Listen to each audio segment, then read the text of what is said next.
Hello everyone, welcome to the third part of the series of the story of SAP. In this one, we would like to cover the period from 1991 to 2000, and this period can be called Era 3 because of the fact that this is, so to say, the third version of the platform which SAP has developed for the biggest corporations around the world. And let's now embark on the story of SAP in this period. Well, the story continues. The period is 1991 to 2000, and what happens is that real-time reaches the desktop with a new client-server version of its standard application software. SAP helps businesses around the world run more efficiently and becomes a driver of the globalization. Well, basically, real-time was a fact beforehand, as we saw in the previous part of this video, but real-time wasn't on disposal of all the people who are using SAP. And this is what happened in this period. And this period, as some of you know, this period ended with the dot-com bubble, where some expectations haven't met the reality. But however, SAP has met the reality at this time. So let's start. In 1991, SAP continues on its rapid growth trajectory. Revenues reach 707 million Deutsche Mark, and the workforce increases to 2,700.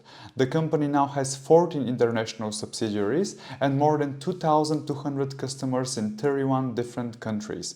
Henning Kagama joins the executive board.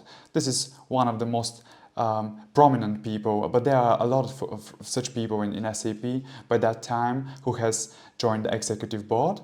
Furthermore, SAP at this time presents the first SAP R3 applications at CeBIT in Hanover. This is another very important congress, if you wish, or very important place for technology by that time. And this happened to the client-server concept, which by that time was consisted of graphical interface, dedicated use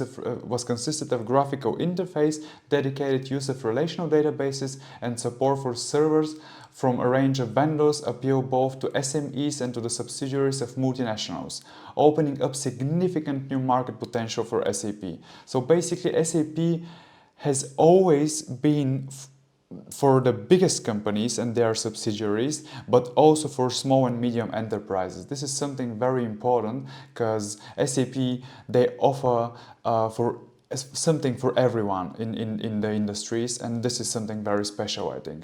Actually, Oracle or IBM, they do the same, or all the other small players, but there are actually some players which are very, very narrow in their mindset about customers. However, with SAP, this is not the fact. As Eastern Europe opens up to the world, SAP expands its business across the region. It signs a partnership agreement with Russia's largest software company, by that time ZPS, and begins developing a Russian version of SAP R2. Well, I don't have to talk about this here, but actually Russia is very different from the Western mentality, and they see the way to manage a lot of the air industries differently, and that is why I think this is the biggest reason for this step here. But what is very important at this point is that SAP has decided to work with Russia and to partnership with them in order to be able to meet their needs, and this is something very special, I think, at this point. The story continues, and in 1992, following successful installations at selected pilot customers, SAP releases SAP R3 to the market and enters a new era of growth. Well, actually, here we talk 20 years later, and this is actually the period this is the year where they celebrate their 20th anniversary, but 20 years later, they are so big. Can you imagine this? If you start company now, and in 20 years in your life, if you're young enough and to live it through, in your life to have built this behind you, yeah, of course, it's all about teamwork. It's all about being together in this big task, so to say. Okay. Preparations to be ready to invest in mergers and acquisitions. SAP adds another 15 million Deutsche Mark to its capital stock, bringing it to a total of 100 million Deutsche Mark. And in comparison to the 700 or maybe almost 800 by that time million of revenue, this is actually a good proportion. I think they are not really, I'm not sure what the term for this was, even though I've been studying these things, but actually the proportion is here important. They are not that dependent on this money from the stock market, because as you know, stock market is actually very often in bad times fluctuating, and this is, I think, a very good thing. This is smart move from them, as one more smart move, because there were a lot. And what else happened by that time? SAP marked its 20th anniversary with the opening of its new Sales and Development Center. Prominent German politician Erwin Teufel is among the guests. The company begins managing its 15 international subsidiaries from Walldorf. Important thing. Anticipating strong demand for R3, SAP augments its partner strategy. Independent consulting firms, which SAP refers to as logo partners, help customers implement the new system. This is nowadays exactly like this, as it was like 20, 30 years before, 30 years ago. Because I've been working with such companies, and I should confess there are some which are very bad in what they are doing, but of course the company which is hiring them to do this, I mean the internal company, if you wish, it is also very important how much they are ready to pay and how they work with with this external company which is implementing the SAP modules. But this is another topic. Maybe I'll make another video for these things, because I have already worked in a very big project with such company. And let's now continue. By that time in 1992, SAP was generating nearly 50% of its revenue outside Germany. And its global workforce numbers 3,157. Hans Schlegel, another very important person, head of SAP's international business, joins the executive board by that time. In 1993, the things get deeper and deeper and more connected and more important for the structure of SAP, if you wish. SAP starts working with Microsoft to port SAP R3 to the Windows NT operating system. It also joins the Ixos project to develop and market an electronic document archiving system. Nowadays, every company has archiving system. Every company has some sort of technology to manage this. And in 1993, this has already become a fact. However, by that time, there was no business intelligence, I think, in the form that we have it nowadays. But this is something very important for the coming years, for SAP and for the world as well, for the IT in the world, if you wish. The construction of a development center in Foster City, California, gives SAP a presence near Silicon Valley. This is also very important. Silicon Valley is not to neglect, I would say. Silicon Valley is a place where a lot of very smart heads and and entrepreneurs and very important people are gathering together to talk about the things. So basically, SAP knew what they do as well. One more time. SAP delivers a version of SAP's R3 that supports kanji characters to the Japanese market. SAP R3 is ported to Sun hardware, enabling it to run on all relevant RISC platforms. What is kanji characters? Well, basically, I've been studying a bit of Chinese. I know I have a certificate, and I know that the kanji characters are actually they're part of the Japanese language, but they're coming from the Chinese language. So basically, it is this thing, I think, which we call calligraphy, and it's very, I don't know how SAP did this, but partnerships for the winners. Congrats to SAP to have done this by that time. It's, in my opinion, huge thing. SAP reaches by that time a new revenue milestone as its 3,600 employees generate 1.1 billion in revenue. Peter Jenke joins the executive board. One more important, eminent person by that time. Sorry. The story continues. 1994, SAP kicks off its marketing activities in the Chinese market with presentations in Beijing, Shanghai and Tianjin. It also opens its first Latin American subsidiary in Mexico City, which is, well, they grow as fast as they can, I think. This is very important. SAP grows its revenue to 1.8 billion, 1.8 Deutsche Mark billion, sorry, with the United States accounting for 34% of that total. By year's end, the company employs almost 5,300 or 5,229 people. Well, this is significant growth, isn't it? If you have noticed, I'll go one slide back. From 3,600 in 1993, they grow to 5,394 for 1 year. They grow like 33% increase in the workforce. I have nothing to say about this. This is huge. SAP R3 system is released for Windows NT. The project is looking to be successful. 1 month later, Swiss company becomes the first customer to go live with this combination.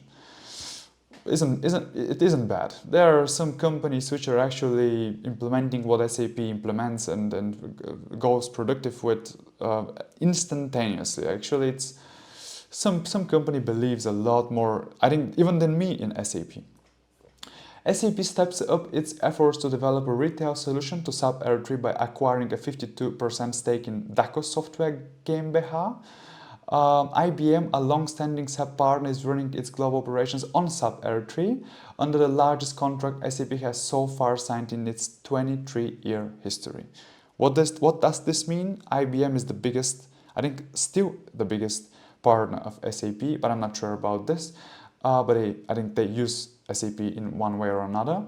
But SAP has become something very huge 22 years later than from the point where they were established. Significant. Oh, it's very significant. Oh, that happens for SAP by that time, and actually throughout the whole history, I think, because nowadays it's the same. They do very important and significant changes in the world. In 1995, SAP's share price soars following the company's listing on German's DAX and the transition to a minimum par value of DM5. Shortly afterwards, Manager magazine once again names SAP Company of the Year. Now nearly 7,000 strong SAP's workforce generates 2.7 billion in revenue, as well, Deutsche Mark in revenue. Well, this is huge. This is just huge growth for SAP by that time, and this is triggered by the dot-com time and at the end by the dot-com bubble. However, SAP knew what they were doing and they stay strong, right? Burger King Inc. becomes the 1,000th customer to implement SAP software for human resources management. Microsoft joins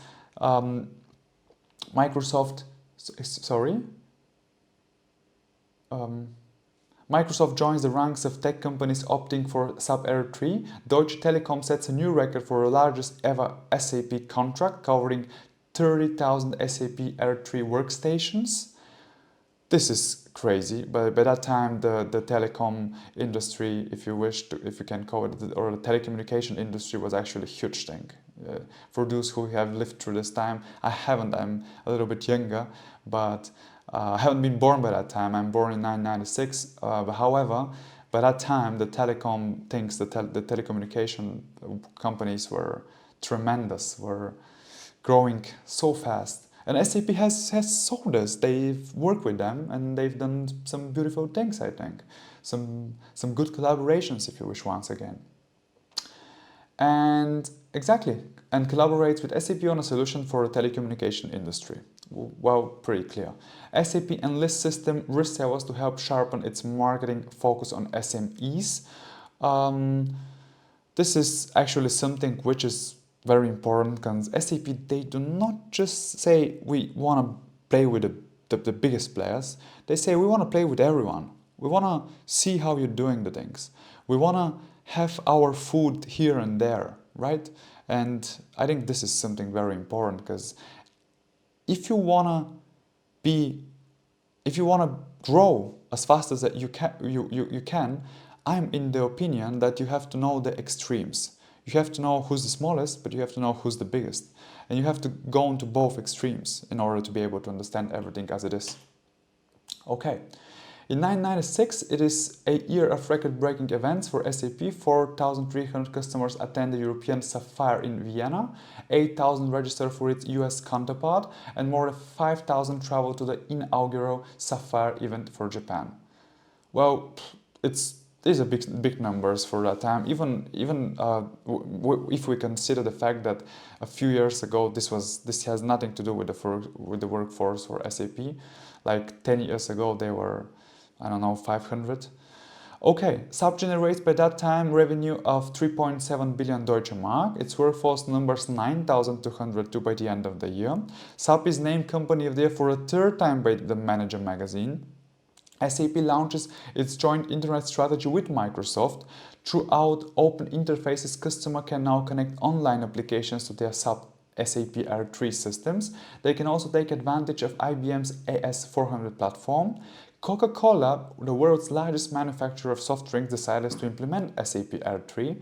Klaus Heinrich, Gerhard Oswald and Pau Wahl are appointed to SAP's executive board. Another very prominent people here for whom you can actually read more in Google, let's say. There is a lot of information for these people. And their biographies. Okay, in 1997, SAP celebrates 25 years.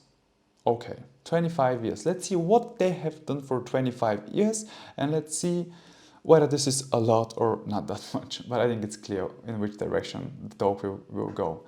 German Chancellor Dr. Helmut Kohl is among the guests of the festivities. High-profile customers including Deutsche Post, Daimler-Benz and General Motors implement SAP R3. More than 2 million people now work with SAP solutions. Right on schedule, SAP completes release 4.0 of SAP R3 and delivers it to pilot users at the end of the year. SAP plans to list on the New York Stock Exchange, aiming to bolster its presence in the world's most important market for information technology and to strengthen its relationships with shareholders. SAP sees its operating profit top 1 billion for the first time. 1.6 billion Deutsche Mark. Revenues grow 62% to 6.02 billion Deutsche Mark, 81% of which are generated outside Germany. SAP's workforce increased 40% to nearly 13,000. Okay. I have nothing to say about these numbers. It is pretty clear. I don't have to analyze them, I just see what has happened by that time. In 1998, on August 3rd, 1998, the letters SAP appeared for the first time at the New York Stock Exchange, the world's largest trading floor. SAP co-CEO Hasso Plattner calls the company's debut on Wall Street an essential and momentous milestone in SAP's history. Dietmar Hopp and Klaus Tschira, two of SAP's co-founders, announced their decision to step down from the executive board. Both transferred to the SAP Supervisory Board, where Hopp becomes chairperson. The Supervisory Board appoints Henning Kagama, co-CEO of the company, alongside co-founder Hasso Plattner. More than 15,000 customers, partners and prospects travel to Los Angeles, California for SAP's 10th Sapphire event, breaking the previous attendance record. The event focuses on Enjoy SAP, a new user-centric strategy designed to make SAP software easier to learn, faster to work with and simpler to customize. SAP launches its New Dimension products to compete with the best-of-breed providers in customer relationships and supply chain management. To achieve its ambitious plans, SAP hired 6,500 motivated and highly skilled employees this year, increasing its workforce by 50% and taking the headcount to over 19,000. Its annual revenues now stand at 4.3 billion euro, which is 8.5 billion Deutsche Mark by this time. This is a lot of money. This is just a lot of money. SAP is huge. I have nothing to say about these numbers. I have nothing to say about the way that SAP is doing the things. I have nothing to say about the events that SAP was establishing and taking care of year after year. SAP has done everything right for the employees and also for the people which are working there. The story continues. 1999, SAP co-CEO Hasso Plattner announced a new strategy that completely realigns the company and its products portfolio, mysap.com. The strategy combines e-commerce solutions with SAP's ERP applications on cutting-edge web technology. Well, basically now this is the time where the dot-com bubble has exploded. So basically it was pretty normal to think by this time in this year for SAP to think that this is the future, because all the companies have done it and some have actually they all were right, but just it was just the fact that some of them weren't able to manage this scope of things, and SAP has done it right. It does not take long for the first mysap.com customer to sign up. Soccer club FC Bayern Munich and financial service provider MLP are soon joined by Hewlett-Packard, Ford, subsidiary Visteon, and pharmaceutical group Hearst Marion Russell. The products are changing and so is SAP, reflecting an even sharper focus on the customer in the internet age. The company reorganizes its divisions and establishes German internet subsidiary eSAP.de. More than 20,000 employees generate 5.1 billion euro in revenue for SAP. The company invests nearly 15% of this sum in research and development. Well, for those of you who are interested in finance, well, actually 15% by that time, this year, was a big number, I think. Even though there were a lot of companies which are not investing at all, I think, as well. But 15% in research and development is a good and decent and very normal number. I think actually that it's maybe, if I think a little bit more about the things, if we have in front of us the success of SAP and these 15%, actually they've done it really good. Because 15% for what they've done is, I think, very less. Okay. In 2000, SAP is one of the first German companies to sign the United Nations Global Compact announced by the organization's Secretary General Kofi Annan and SAP's Chief Communications Officer Herbert Heitmann. You can see them on the picture down here. This is Kofi Annan and this is SAP's Chief Communication Officer Herbert Heitmann on the right.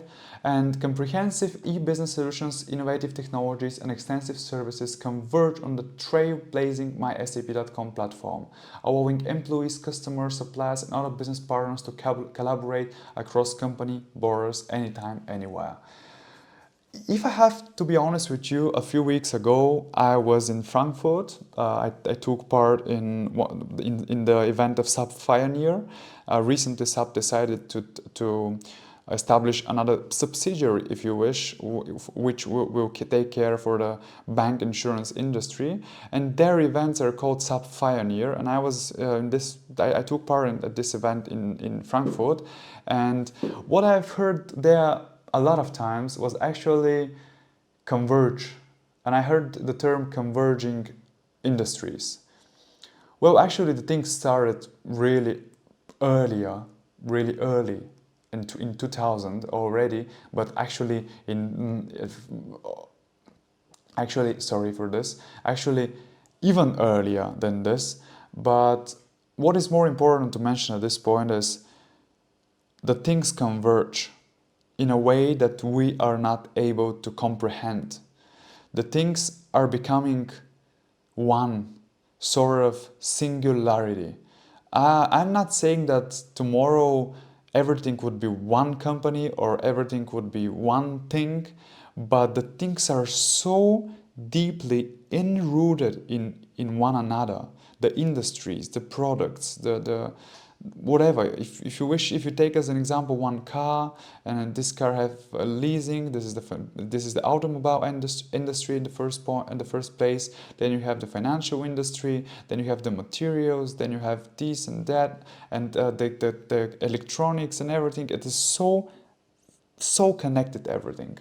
Okay, let's continue. SAP enters the world of electronic marketplace, setting up a subsidiary, SAP Markets, for this business and embarking on a partnership with Commerce One. SAP is now the world's leading provider of e-business software solutions that integrate process within and between companies. It is also the world's third largest independent software vendor. A workforce of over 24,000 in more than 50 countries generates revenue of 6.3 billion in 2000, a 23% increase on the previous year. Huge numbers. So significant growth for SAP by that time. By continuing to expand its product and services portfolio, SAP demonstrates its commitment to transforming from a component supplier into a solution provider. From a component supplier into a solution provider. Because component is just component for one thing, or module if you wish, but solution is something more. That is why when I hear this program SAP, it's not really good, or it's not really, or others are saying it's very good, the SAP program, I'm hitting my head into the wall and in my head, so to say, and I'm thinking, okay, guys, SAP is it's not just a software, it's not a program. SAP is a platform, is a solution to almost everything nowadays. And SAP is also a solution provider, because SAP is also a company, is a very big corporation. This approach appeals to leading global companies, particularly one of them, Nestle, signs the biggest deal in SAP's history by that time. SAP community goes live. Its aim is to provide SAP's ecosystem and partners with a forum for communication and interaction that is open all day, every day. SAP community is a very important thing, and nowadays there are some such communities, if you wish, where the people are able to connect and to learn and to extract information from the past and. Okay, guys, I would like to thank you for your attention. I hope that you like this video, and if this is the case, please hit the like button, hit the subscribe button, and stay tuned, friends. Till next time.